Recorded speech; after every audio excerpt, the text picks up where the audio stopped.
How does it feel to have a challenger on your team? Someone who intentionally disagrees to test your group's thinking. A research study showed that teams with a challenger achieved better outcomes every time. Yet, when each group was asked to remove one member, they voted out the challenger every time. Why? Because our natural tendency is to avoid conflict. Consultative leaders don't duck conflict, they run with it. They understand that while conflict can feel uncomfortable, it springs from passion and ownership, which are good things. They challenge themselves and others to move beyond their comfort zone. At the same time, they keep their finger on the pulse of conflict. When a key discussion is happening, they may pose provocative questions or adopt contrary views to spark critical thinking. When there's too much conflict, they spot the danger and help the team pull back.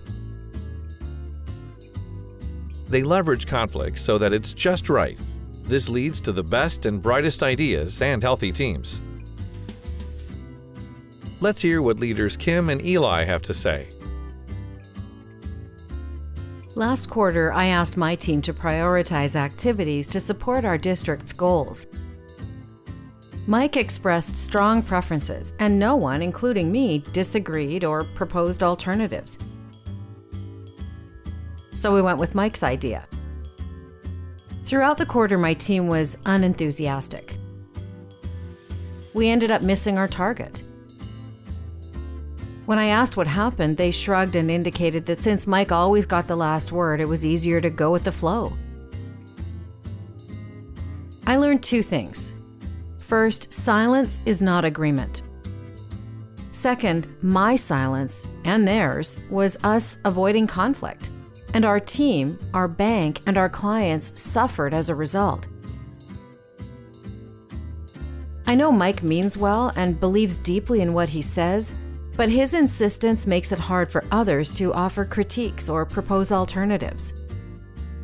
So I approached Mike privately. I shared my observations and asked for his ideas on how he could help open the door to healthy conflict in the next planning session.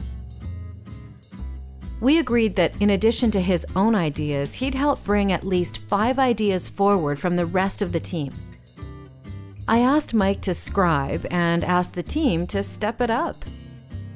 And they did, with 13 new ideas and 3 enthusiastically supported activities. Fast forward 3 months, we exceeded our target.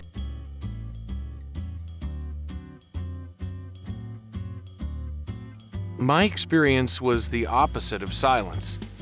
Our clients were not taking advantage of special offers. I knew we had to push our thinking beyond our comfort zone. So, I gathered my team and asked a few tough questions. I challenged everyone to share and listen, but also to defend and critique their own and others' ideas. As the conversation was unfolding, 2 team members became really passionate, disagreeing loudly about the root causes. Sensing the escalating tension, I called time out. I asked the team to summarize the points they'd heard. From this summary, we identified where we agreed and disagreed. I then asked the 2 disagreeing team members to present these arguments from the other's viewpoint. This exercise forced them to view each perspective objectively. They found ways to agree, and we ended up with a creative action plan that everyone could support. Ask yourself, do you tend to avoid conflict? Be aware this tendency may run counter to what's needed in a given moment. Openly work with others to find that just right space where conflict is most productive. When one person dominates the discussion, redirect the energy.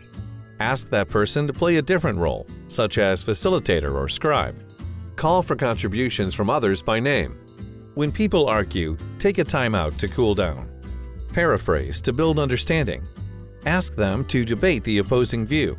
This can help to reveal the strengths and drawbacks and create new alternatives. When things are too quiet, explicitly ask individuals whether their silence is agreement. In summary, be a challenger. Ask tough and thought-provoking questions. And give people time to think. Work the middle by helping everyone keep their eyes on our shared goals and positive intent. Keep the conversation focused on the issues, not the people or emotions. Consultative leaders leverage conflict because they know it often leads to new possibilities. It's like working out. It's uncomfortable at first, but the more you do it, the stronger we all get.